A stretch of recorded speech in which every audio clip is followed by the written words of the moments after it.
ദൈവതിരുനാമം മഹത്വപ്പെടുമാറാകട്ടെ. ഇന്ന് 149 ദിവസം.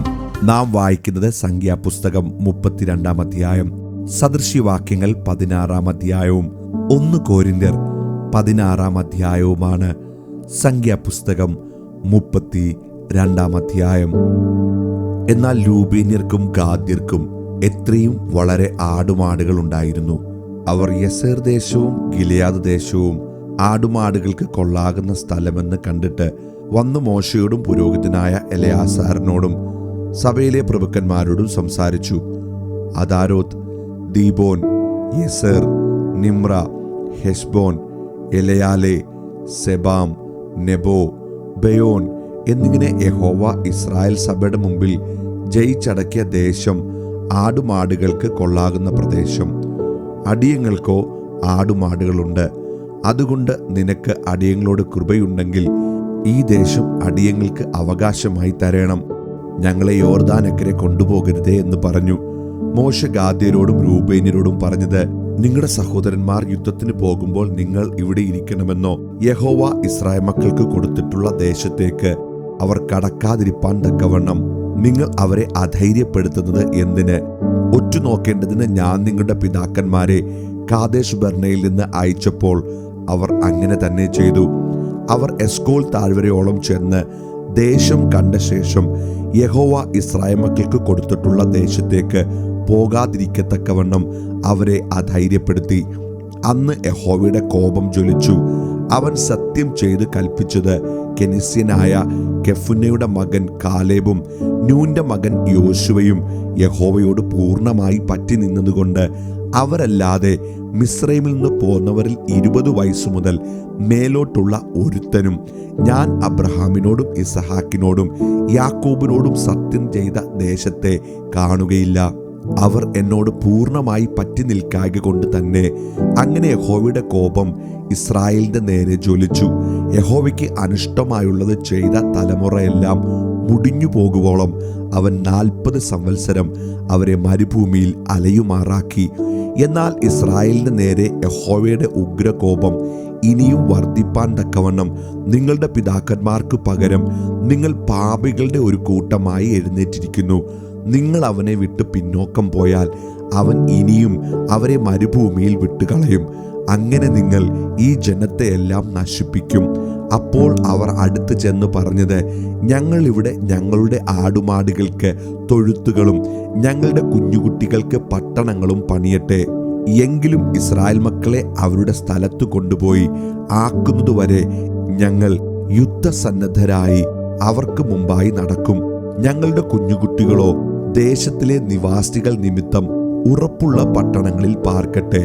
ഇസ്രായേൽ മക്കൾ ഓരോരുത്തൻ താന്റെ അവകാശം അടക്കിക്കൊള്ളും വരെ ഞങ്ങൾ ഞങ്ങളുടെ വീടുകളിലേക്ക് മടങ്ങിപ്പോരുകയില്ല. യോർദാൻ അക്കരെയും അതിനപ്പുറവും ഞങ്ങൾ അവരോടുകൂടെ അവകാശം വാങ്ങുകയില്ല. ഇവർക്ക് യോർദാൻ ഇക്കരെ ഞങ്ങൾക്ക് അവകാശമുണ്ടല്ലോ.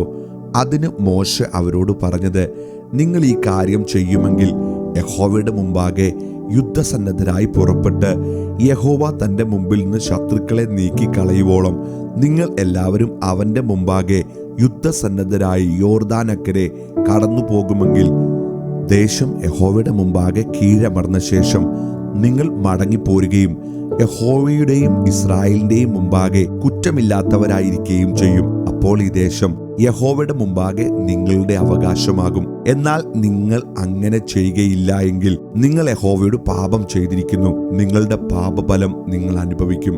നിങ്ങളുടെ കുട്ടികൾക്കായി പട്ടണങ്ങളും നിങ്ങളുടെ ആടുകൾക്കായി തൊഴുത്തുകളും പണിത് നിങ്ങൾ പറഞ്ഞതുപോലെ ചെയ്തുകൊള്ളുവീൻ. ഗാദ്യരും രൂബേന്യരും മോശയോട്, യജമാനൻ കൽപ്പിക്കുന്നത് പോലെ അടിയങ്ങൾ ചെയ്തുകൊള്ളാം. ഞങ്ങളുടെ കുഞ്ഞുങ്ങളും ഭാര്യമാരും ഞങ്ങളുടെ കന്നുകാലികളും മൃഗങ്ങളൊക്കെയും ഗിലെയാദിലെ പട്ടണങ്ങളിൽ ഇരിക്കട്ടെ. അടിയങ്ങളോ യജമാനൻ കൽപ്പിക്കുന്നത് പോലെ എല്ലാവരും യുദ്ധസന്നദ്ധരായി യഹോവയുടെ മുമ്പാകെ യുദ്ധത്തിന് കടന്നു പോകാം എന്ന് പറഞ്ഞു. ആകയാൽ മോശെ അവരെക്കുറിച്ച് പുരോഹിതനായ എലെയാസറിനോടും നൂന്റെ മകനായ യോശുവയോടും ഇസ്രായേൽ മക്കളുടെ ഗോത്രപ്രധാനികളോടും കൽപ്പിച്ചതെന്തെന്നാൽ, ഗാദ്യരും രൂബേന്യരും ഓരോരുത്തൻ യുദ്ധസന്നദ്ധനായി യഹോവയുടെ മുമ്പാകെ നിങ്ങളോട് കൂടെ യോർദാനക്കരെ കടന്നു പോരുകയും ദേശം നിങ്ങളുടെ മുമ്പാകെ കീഴടങ്ങുകയും ചെയ്താൽ നിങ്ങൾ അവർക്ക് ഗിലെയാദ് ദേശം അവകാശമായി കൊടുക്കണം. എന്നാൽ അവർ നിങ്ങളോട് കൂടെ യുദ്ധസന്നദ്ധരായി അക്കരയ്ക്ക് കടക്കാതിരുന്നാൽ അവരുടെ അവകാശം നിങ്ങളുടെ ഇടയിൽ കനാൻ ദേശത്ത് തന്നെ ആയിരിക്കണം. ഗാദ്യരും രൂബേന്യരും അതിന്, യഹോവ അടിയങ്ങളോട് അരുളി ചെയ്തതുപോലെ ചെയ്തുകൊള്ളാം. ഞങ്ങളുടെ അവകാശം ലഭിക്കേണ്ടതിന് ഞങ്ങൾ യഹോവയുടെ മുമ്പാകെ യുദ്ധസന്നദ്ധരായി കനാൻ ദേശത്തേക്ക് കടന്നു പോകാം എന്ന് പറഞ്ഞു.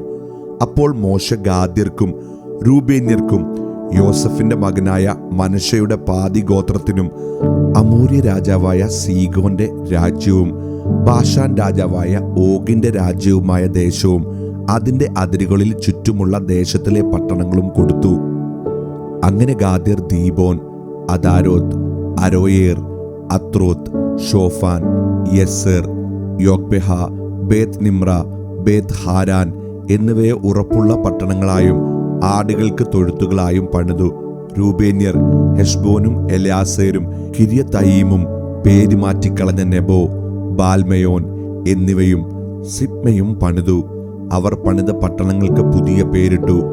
മനശ്ശെയുടെ മകനായ മാഖീരിന്റെ പുത്രന്മാർ ഗിലെയാദിൽ ചെന്ന് അതിനെ അടക്കി അവിടെ പാർത്തിരുന്ന അമോര്യരെ ഓടിച്ചു കളഞ്ഞു. മോശെ ഗിലെയാദ് ദേശം മനശ്ശെയുടെ മകനായ മാഖീരിന് കൊടുത്തു. അവൻ അവിടെ പാർത്തു. മനശ്ശെയുടെ പുത്രനായ യായീർ ചെന്ന് അതിലെ ഊരുകളെ അടക്കി. അവർക്ക് ഹവോത്ത് യായീർ, യായീരിന്റെ ഊരുകൾ എന്ന് പേരിട്ടു. നോബഹ് ചെന്ന് കെനാത്ത് പട്ടണവും അതിന്റെ ഗ്രാമങ്ങളും അടക്കി. അതിന് തന്റെ പേരിൻ പ്രകാരം നോബഹ് എന്ന് പേരിട്ടു. സദൃശവാക്യങ്ങൾ 16-ാം അധ്യായം. ഹൃദയത്തിലെ നിരൂപണങ്ങൾ മനുഷ്യനുള്ളവ, നാവിന്റെ ഉത്തരമോ യഹോവയാൽ വരുന്നു. മനുഷ്യന് തന്റെ വഴികളൊക്കെയും വെടിപ്പായി തോന്നുന്നു. യഹോവയോ ആത്മാക്കളെ തൂക്കി നോക്കുന്നു. നിന്റെ പ്രവൃത്തികളെ യഹോവയ്ക്ക് സമർപ്പിക്കുക, എന്നാൽ നിന്റെ ഉദ്ദേശങ്ങൾ സാധിക്കും. യഹോവ സകലത്തെയും തന്റെ ഉദ്ദേശത്തിനായി ഉണ്ടാക്കിയിരിക്കുന്നു. അനർത്ഥ ദിവസത്തിനായി ദുഷ്ടനെയും കൂടെ. ഗർവമുള്ള ഏവനും യഹോവയ്ക്ക് വെറുപ്പ്. അവന് ശിക്ഷ വരാതിരിക്കയില്ല എന്നതിന് ഞാൻ കൈയടിക്കുന്നു. ദയയും വിശ്വസ്തയും കൊണ്ട് അകൃത്യം പരിഹരിക്കപ്പെടുന്നു. യഹോവ ഭക്തി കൊണ്ട് മനുഷ്യർ ദോഷത്തെ വിട്ടകലുന്നു. ഒരുത്തന്റെ വഴികൾ യഹോവയ്ക്ക് ഇഷ്ടമായിരിക്കുമ്പോൾ അവൻ അവന്റെ ശത്രുക്കളെയും അവനോട് ഇണക്കുന്നു. ന്യായരഹിതമായ വലിയ വരവിനേക്കാൾ നീതിയോടെയുള്ള അല്പം നല്ലത്. മനുഷ്യന്റെ ഹൃദയം തന്റെ വഴിയെ നിരൂപിക്കുന്നു, അവന്റെ കാലടികളെയോ യഹോവ ക്രമപ്പെടുത്തുന്നു. രാജാവിന്റെ അധരങ്ങളിൽ അരുളപ്പാടുണ്ട്, ന്യായവിധിയിൽ അവന്റെ വായ് പിഴയ്ക്കുന്നതുമില്ല. ഒത്ത വെള്ളിക്കോലും ത്രാസും യഹോവയ്ക്കുള്ളവ, സഞ്ചിയിലെ പടിയൊക്കെയും അവന്റെ പ്രവൃത്തിയാകുന്നു. ദുഷ്ടത പ്രവർത്തിക്കുന്നത് രാജാക്കന്മാർക്ക് വെറുപ്പ്. നീതി കണ്ടല്ലോ സിംഹാസനം സ്ഥിരപ്പെടുന്നത്. നീതിയുള്ള അധരങ്ങൾ രാജാക്കന്മാർക്ക് പ്രസാദം. നേർ പറയുന്നവനെ അവർ സ്നേഹിക്കുന്നു. രാജാവിന്റെ ക്രോധം മരണദൂതന് തുല്യം. ജ്ഞാനമുള്ള മനുഷ്യനോ അതിനെ ശമിപ്പിക്കും. രാജാവിന്റെ മുഖപ്രകാശത്തിൽ ജീവനുണ്ട്. അവന്റെ പ്രസാദം പിന്മഴയ്ക്കുള്ള മേഘം പോലെയാകുന്നു. തങ്കത്തേക്കാൾ ജ്ഞാനത്തെ സമ്പാദിക്കുന്നത് എത്ര നല്ലത്! വെള്ളിയേക്കാൾ വിവേകം സമ്പാദിക്കുന്നത് എത്ര ഉത്തമം! ദോഷം അകറ്റി നടക്കുന്നത് നേരുള്ളവരുടെ പെരുവഴി. തന്റെ വഴി സൂക്ഷിക്കുന്നവൻ തന്റെ പ്രാണനെ കാത്തുകൊള്ളുന്നു. നാശത്തിനു മുമ്പേ ഗർവം, വീഴ്ചയ്ക്ക് മുമ്പേ ഉന്നതഭാവം. ഗർവികളോടുകൂടെ കവർച്ച പങ്കിടുന്നതിനേക്കാൾ താഴ്മയുള്ളവരോടുകൂടെ താഴ്മയുള്ളവനായിരിക്കുന്നത് നല്ലത്. തിരുവചനം പ്രമാണിക്കുന്നവൻ നന്മ കണ്ടെത്തും. യഹോവയിൽ ആശ്രയിക്കുന്നവൻ ഭാഗ്യവാൻ. ജ്ഞാനഹൃദയൻ വിവേകി എന്ന് വിളിക്കപ്പെടും. അധരമാധുര്യം വിദ്യയെ വർദ്ധിപ്പിക്കുന്നു. വിവേകം വിവേകിക്ക് ജീവന്റെ ഉറവാകുന്നു. ഭോഷന്മാരുടെ പ്രബോധനമോ ഭോഷത്വം തന്നെ. ജ്ഞാനിയുടെ ഹൃദയം അവന്റെ വായെ പഠിപ്പിക്കുന്നു. അവന്റെ അധരങ്ങൾക്ക് വിദ്യ വർദ്ധിപ്പിക്കുന്നു. ഇമ്പമുള്ള വാക്ക് തേൻകട്ടയാകുന്നു. മനസ്സിന് മധുരവും അസ്ഥികൾക്ക് ഔഷധവും തന്നെ. ചിലപ്പോൾ ഒരു വഴി മനുഷ്യന് ചൊവ്വായി തോന്നുന്നു, അതിന്റെ അവസാനമോ മരണവഴികളത്രേ. പണിക്കാരന്റെ വിശപ്പ് അവനെ കൊണ്ട് പണി ചെയ്യിക്കുന്നു. അവന്റെ വായ അവനെ അതിനായി നിർബന്ധിക്കുന്നു. നിസ്സാര മനുഷ്യൻ പാതകമെന്ന കുഴി കുഴിക്കുന്നു. അവന്റെ അധരങ്ങളിൽ കത്തുന്ന തീയുണ്ട്. വക്രതയുള്ള മനുഷ്യൻ വഴക്കുണ്ടാക്കുന്നു. ഏഷണിക്കാരൻ മിത്രങ്ങളെ ഭേദിപ്പിക്കുന്നു. സാഹസക്കാരൻ കൂട്ടുകാരനെ വശീകരിക്കുകയും കൊള്ളരുതാത്ത വഴിയിൽ നടത്തുകയും ചെയ്യുന്നു. കണ്ണ് അടയ്ക്കുന്നവൻ വക്രത നിരൂപിക്കുന്നു. വപ്പ് കടിക്കുന്നവൻ ദോഷം നിവർത്തിക്കുന്നു. നരച്ച തല ശോഭയുള്ള കിരീടമാകുന്നു. നീതിയുടെ മാർഗത്തിൽ അതിനെ പ്രാപിക്കാം. ദീർഘക്ഷമയുള്ളവൻ യുദ്ധവീരനിലും ജിതമാനസൻ പട്ടണം പിടിക്കുന്നവനിലും ശ്രേഷ്ഠൻ. ചീട്ടുമടിയിൽ ഇടുന്നു, അതിൻ്റെ വിധാനമോ യഹോവയാലത്രേ. 1 കൊരിന്ത്യർ 16-ാം അധ്യായം.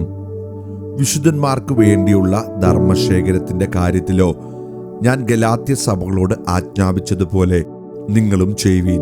ഞാൻ വന്ന ശേഷം മാത്രം ശേഖരം ഉണ്ടാകാതിരിക്കേണ്ടതിന് ആഴ്ചവട്ടത്തിൽ 1-ാം നാൾ തോറും നിങ്ങളിൽ ഓരോരുത്തൻ തനിക്ക് കഴിവുള്ളത് ചരതിച്ച് തന്റെ പക്കൽ വെച്ചുകൊള്ളണം. ഞാൻ എത്തിയ ശേഷം നിങ്ങളുടെ ധർമ്മം യെരൂശലേമിലേക്ക് കൊണ്ടുപോകുവാൻ നിങ്ങൾക്ക് സമ്മതമുള്ളവരെ ഞാൻ എഴുത്തോടുകൂടെ അയക്കും. ഞാനും പോകുവാൻ തക്കവണ്ണം അത് യോഗ്യമായിരുന്നാൽ അവർക്ക് എന്നോടുകൂടി പോരാം. ഞാൻ മക്കദോനിയിൽ കൂടി കടന്ന ശേഷം നിങ്ങളുടെ അടുക്കൽ വരും. മക്കദോനിയിൽ കൂടി ആകുന്നു ഞാൻ വരുന്നത്. ഞാൻ പോകുന്നിടത്തേക്ക് നിങ്ങൾ എന്നെ യാത്രയയപ്പാൻ തക്കവണ്ണം പക്ഷേ നിങ്ങളോടുകൂടെ പാർക്കും. ഹിമകാലം കൂടെ കഴിക്കുമായിരിക്കും. കർത്താവ് അനുവദിച്ചാൽ കുറെ കാലം നിങ്ങളോടുകൂടെ പാർപ്പാൻ ആശിക്കുന്നത് കൊണ്ട് ഞാൻ ഈ പ്രാവശ്യം കടന്നു പോകും വഴിയിൽ അല്ല നിങ്ങളെ കാണുവാൻ ഇച്ഛിക്കുന്നത്. എഫെസോസിൽ ഞാൻ പെന്തക്കോസ്തു വരെ പാർക്കും. എനിക്ക് വലിയതും സഫലമായൊരു വാതിൽ തുറന്നിരിക്കുന്നു. എതിരാളികളും പലർ ഉണ്ട്. തിമോഥെയോസ് വന്നാൽ അവൻ നിങ്ങളുടെ ഇടയിൽ നിർഭയനായിരിക്കാൻ നോക്കുവിൻ. എന്നെ പോലെ തന്നെ അവൻ കർത്താവിന്റെ വേല ചെയ്യുന്നുവല്ലോ. ആരും അവനെ അലക്ഷ്യമാക്കരുത്. ഞാൻ സഹോദരന്മാരുമായി അവനെ കാത്തിരിക്കൊണ്ട് എന്റെ അടുക്കൽ വരുവാൻ അവനെ സമാധാനത്തോടെ യാത്രയയപ്പീൻ. സഹോദരനായ അപ്പല്ലോസിന്റെ കാര്യമോ, അവൻ സഹോദരന്മാരോടുകൂടെ നിങ്ങളുടെ അടുക്കൽ വരണമെന്ന് ഞാൻ അവനോട് വളരെ അപേക്ഷിച്ചുവെങ്കിലും ഇപ്പോൾ വരുവാൻ അവന് ഒട്ടും മനസ്സായില്ല. അവസരം കിട്ടിയാൽ അവൻ വരും. ഉണർന്നിരിപ്പീൻ, വിശ്വാസത്തിൽ നിലനിൽപ്പീൻ, പുരുഷത്വം കാണിപ്പീൻ, ശക്തിപ്പെടുവിൻ. നിങ്ങൾ ചെയ്യുന്നതെല്ലാം സ്നേഹത്തിൽ ചെയ്യുവിൻ. സഹോദരന്മാരെ, സ്തെഫനാസിന്റെ കുടുംബം ആഖായിലെ ആദ്യബലമെന്നും അവർ വിശുദ്ധന്മാരുടെ ശുശ്രൂഷയ്ക്ക് തങ്ങളെ തന്നെ ഏൽപ്പിച്ചിരിക്കുന്നുവെന്നും നിങ്ങൾ അറിയുന്നുവല്ലോ. ഇങ്ങനെയുള്ളവർക്കും അവരോടുകൂടെ പ്രവർത്തിക്കുകയും അധ്വാനിക്കുകയും ചെയ്യുന്ന ഏവനും നിങ്ങളും കീഴ്പ്പെട്ടിരിക്കണമെന്ന് ഞാൻ നിങ്ങളെ പ്രബോധിപ്പിക്കുന്നു. സ്തെഫനാസും ഫൊർത്തനാത്തോസും അഖായിക്കോസും വന്നത് എനിക്ക് സന്തോഷമായി. നിങ്ങളുടെ ഭാഗത്ത് കുറവായിരിക്കുന്നത് അവർ നികത്തിയിരിക്കുന്നു. അവർ എൻ്റെ മനസ്സും നിങ്ങളുടെ മനസ്സും തണുപ്പിച്ചുവല്ലോ. ഇങ്ങനെയുള്ളവരെ മാനിച്ചുകൊള്ളുവീൻ. ആസ്യയിലെ സഭകൾ നിങ്ങളെ വന്ദനം ചെയ്യുന്നു. അക്വിലാവും പ്രിസ്കയും അവരുടെ ഭവനത്തിലെ സഭയോടുകൂടെ കർത്താവിൽ നിങ്ങളെ വളരെ വന്ദനം ചെയ്യുന്നു. സകല സഹോദരന്മാരും നിങ്ങളെ വന്ദനം ചെയ്യുന്നു. വിശുദ്ധ ചുംബനത്താൽ അന്യോന്യം വന്ദനം ചെയ്യുവീൻ. പൗലോസായ എൻ്റെ കൈയാൽ വന്ദനം. കർത്താവിനെ സ്നേഹിക്കാത്തവൻ ഏവനും ശപിക്കപ്പെട്ടവൻ. നമ്മുടെ കർത്താവ് വരുന്നു. കർത്താവായ യേശുക്രിസ്തുവിന്റെ കൃപ നിങ്ങളോട് കൂടെ ഇരിക്കുമാറാകട്ടെ. നിങ്ങൾക്ക് എല്ലാവർക്കും ക്രിസ്തു യേശുവിൽ എൻ്റെ സ്നേഹം. ആമേൻ.